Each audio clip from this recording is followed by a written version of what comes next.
Hello student, welcome you all. The new session 2021. I am your SSC teacher. I am going to explain the new topic in geography. ठीक है student, जैसे कि हम geography का जो lesson पढ़ रहे थे हम रिसोर्स एंड डेवलपमेंट, उसमें हमने शायद एक या दो वीडियो हम अभी तक अपलोड कर पाए हैं।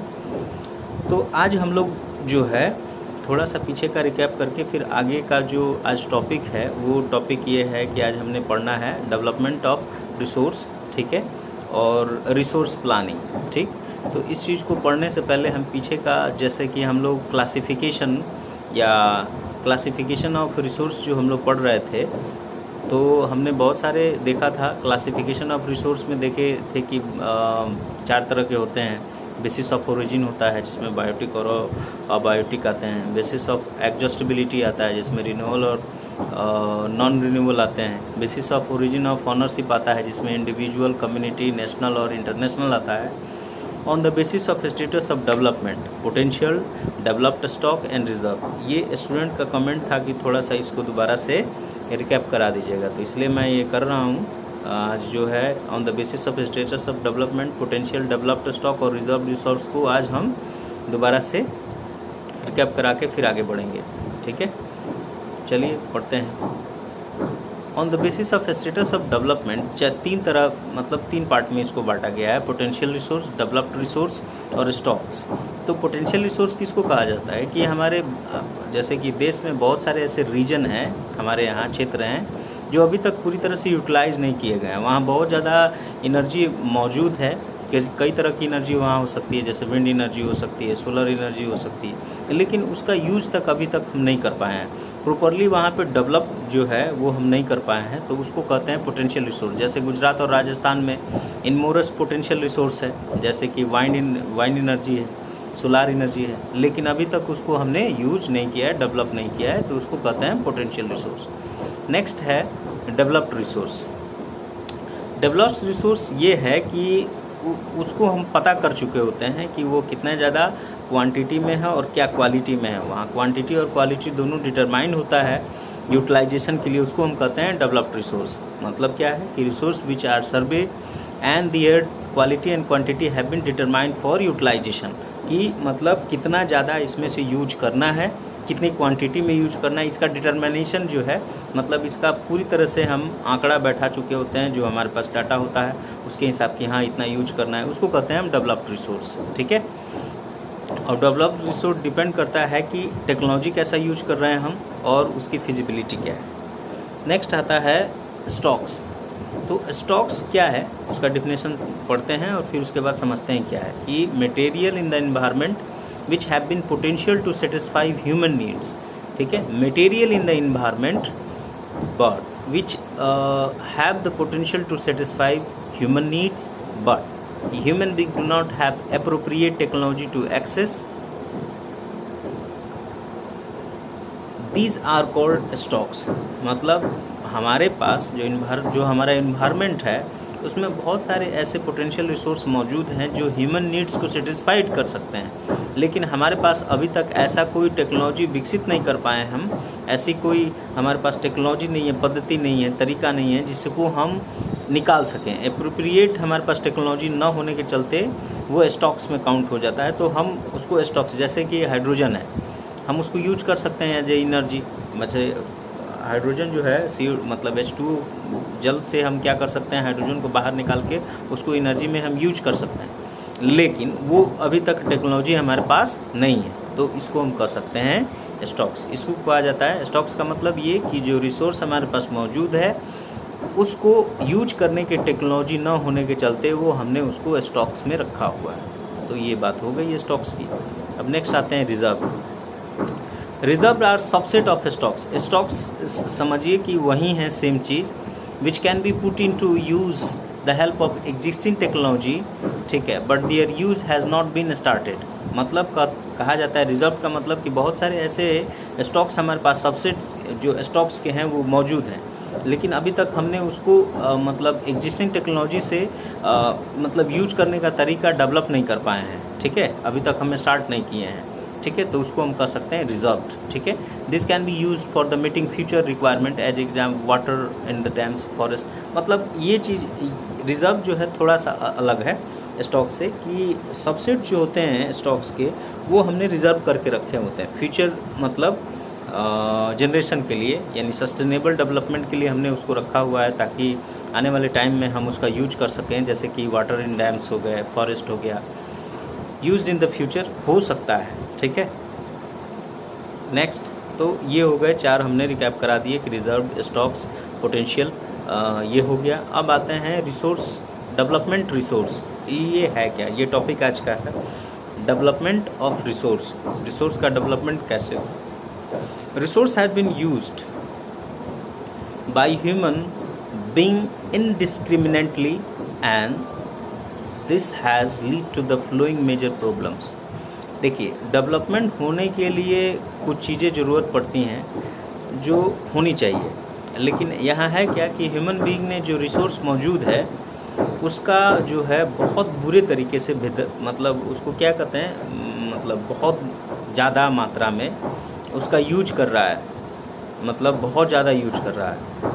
अब कहता है इससे क्या हो सकता है, इससे कई सारे मतलब प्रॉब्लम्स खड़े हो गए हैं। जो इनडिस्क्रिमिनेटली जो यूज हो रहा है रिसोर्स का, उससे कई सारी प्रॉब्लमें आ चुकी हैं। पहला है depletion of resource for satisfying the greed of few individuals. कुछ लोगों की ग्रीड की वजह से जो हमारा रिसोर्स है वो डिप्लीशन में जा रहा है, मतलब वो ख़त्म हो रहा है धीरे धीरे, उसका मतलब हम उसको यूज नहीं कर पा रहे हैं, या यूज कर रहे हैं लेकिन बहुत ज़्यादा यूज कर रहे हैं, जिसकी वजह से वो जल्दी ही ख़त्म हो जाएगा। दूसरा, accumulation of resource in a few hand. अब एक्युमुलेशन का मतलब ये है कि उसका जो मतलब यूज करने वाले लोग हैं, या उसका जो ग्रिप है, पावर है, वो कुछ लोगों के हाथ में ही है, जिसकी वजह से जो सोसाइटी है वो 2 सेगमेंट में बट गई है, रिच और पुअर। रिच लोगों के पास पूरा रिसोर्स मौजूद होता है, लेकिन पुअर के पास वो रिसोर्स पहुंचता ही नहीं है। इंडिस्क्रिमिनेटली यूज करने से रिसोर्स का तीसरा एक प्रॉब्लम खड़ा हो गया है कि ecological crisis such as global warming, ozone layer depletion, environmental pollution and land degradation. ये 4 तरह की प्रॉब्लम जो है वो हमारे सामने आके खड़ी हो गई हैं। ऐसा क्यों? क्योंकि हमने क्या किया है कि जो हमारा रिसोर्स है उसका हम यूज बहुत ज़्यादा कर रहे हैं, जितनी हमारी नीड्स है उससे भी ज़्यादा। प्रॉफिट के चक्कर में हम अपना जो सस्टेनेबल डेवलपमेंट वाला रिसोर्स है उसको भी हम धीरे धीरे ख़त्म करते जा रहे हैं। आने वाले टाइम में हो सकता है कि रिसोर्स हमारे लिए बचे ही ना नेक्स्ट जनरेशन के लिए। Resource planning is essential for the sustainable existence all form of the life. कहता है कि रिसोर्स का प्लानिंग बहुत ज़रूरी है, बहुत ज़्यादा ज़रूरी है कि वो प्लानिंग किया जाए कि रिसोर्स को कैसे यूज करना है सस्टेनेबिलिटी के लिए। जो आने वाले ऑल फॉर्म ऑफ लाइफ्स है, जितना भी लाइफ्स है उसको रिसोर्स की ज़रूरत पड़ती है, चाहे वो एनिमल्स हो, चाहे वो मैन हो, चाहे किसी तरह के जंतु हो या जीव हो, या हम ही क्यों ना हो, उनके लिए हर तरह का रिसोर्स ज़रूरी है। जैसे कि हम वाटर को ले लें, वाटर सभी के लिए ज़रूरी है।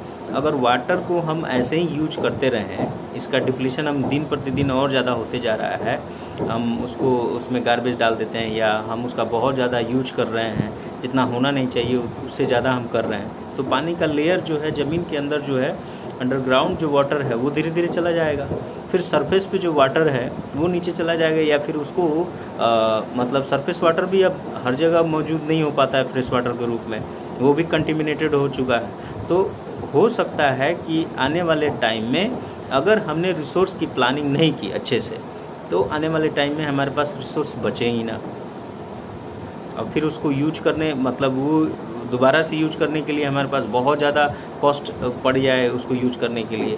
तो ये चीज़ होना चाहिए कि रिसोर्स की प्लानिंग बहुत ज़्यादा ज़रूरी है कि उसको कैसे करना है, कितना मात्रा में करना है। Sustainable economical development means development should take place without damage the environment, and development in the present should not be compromise with the needs of future generation. कहता है डेवलपमेंट का मतलब ये नहीं है, सस्टेनेबल इकोनॉमिक डेवलपमेंट में ये दिखाता है कि डेवलपमेंट ये मतलब होना चाहिए कि हम बिना इन्वायरमेंट को हानि पहुँचाए हुए, बिना किसी तरह को उसको डैमेज किए हुए, इन्वायरमेंट को बिना हानि पहुँचाए हुए हम डेवलप कर जाएँ। ऐसा नहीं है कि डेवलपमेंट जो प्रेजेंट सिनेरियो में है ये नहीं होना चाहिए कि आने वाले जो फ्यूचर जनरेशन है उसका जो रिसोर्स है, उसका जो नीड है या जो रिसोर्स पोटेंशियल में है या फिर स्टॉक्स में जो भी रिसोर्स हमारे पास मौजूद है उसका हम यूज कर लें आवश्यकता से ज़्यादा, ताकि बाद में जो फ्यूचर जनरेशन आए उसको कंप्रोमाइज़ करना पड़े इस चीज़ के लिए, फ्यूचर जनरेशन को इस चीज़ों से दिक्कत आ पड़े। तो इस तरह का नहीं होना चाहिए, वो डेवलपमेंट नहीं कहलाएगा कि हम अपने लिए तो बहुत सारा यूज कर लिए लेकिन आने वाले सस्टेनेबल डेवलपमेंट में आने वाले फ्यूचर जनरेशन के लिए हमने कुछ छोड़ा ही नहीं, बाद में उसको कंप्रोमाइज़ करना पड़े। तो ये सस्टेनेबल मतलब डेवलपमेंट नहीं कहला सकता। डेवलपमेंट का मतलब होता है कि हम बिना इन्वायरमेंट को हानि पहुँचाए हम आगे बढ़ें, ठीक है, या सस्टेनेबल चीज़ों को बिना क्षति पहुंचाए हम आगे बढ़ जाएं, कोई तरीका होना चाहिए उसके लिए। तो उसके लिए रिसोर्स प्लानिंग एक टॉपिक है जो आज हम लोग पढ़ने जा रहे हैं। रिसोर्स प्लानिंग कहता है in India there are some region which can be considered self sufficient in term of availability of resource and there are some region which have acute shortage of some vital resource. This calls the balanced resource planning at the nation, state and regional and local level. कहता है कि भारत में बहुत सारे ऐसे reason हैं जहाँ पे रिसोर्स जो है सेल्फ सफिशिएंट टर्म में अवेलेबिलिटी है वहाँ पे। अब रिसोर्स प्लानिंग का मतलब ये होता है कि कुछ रीजन में जो रिसोर्स हैं वो सफिशिएंट है, ज़्यादा नहीं है, और कुछ रीजन में है ही नहीं, एक्यूट शॉर्टेज है वहाँ। जैसे हमारे यहाँ अगर बिहार की बात ले लें तो यहाँ पानी का लेवल जो है अंडरग्राउंड बहुत अच्छा है, अभी तक अच्छा है। लेकिन वहीं हम राजस्थान में चले जाएं या साउथ केरला वगैरह में हम चले जाएं तो वहाँ पानी का लेवल अच्छा नहीं है। वहाँ पे धीरे धीरे अब जो है चीज़ें ख़त्म हो रही हैं। वहाँ जो एग्रीकल्चर का जो लैंड है वो भी धीरे धीरे डिग्रेडेड होते चला जा रहा है। वजह ये है कि वहाँ पे जो पानी का लेयर है नीचे वो ख़त्म होते जा रहा है। तो वही कह रहा है कि in India there are some region which can be considered self-sufficient in term of availability of resource and there are some region which have acute shortage of some vital resource. These calls for the balanced resource planning at अच्छा इसी को कहते हैं कुछ reason में availability है और कुछ रीजन में नहीं है। तो अब यहाँ पे आता है कि हम रिसोर्स की प्लानिंग कर सकें। जो प्लानिंग अगर हमारा अच्छा होगा तो उसका रिजल्ट भी हमारे लिए अच्छा होगा, बेनिफिशियरी होगा। तो रिसोर्स प्लानिंग जो है कॉम्प्लेक्स प्रोसेस विच इन्वॉल्व, अब रिसोर्स का जो प्लानिंग है, डेवलपमेंट जो रिसोर्स है उसका प्लानिंग जो है वो कई तरीक़ों से हम कर सकते हैं, 3-4 लेवल में कॉम्प्लेक्स तरीके से हो सकता है। पहला ये है कि resource planning in India, resource planning is a complex process which involve.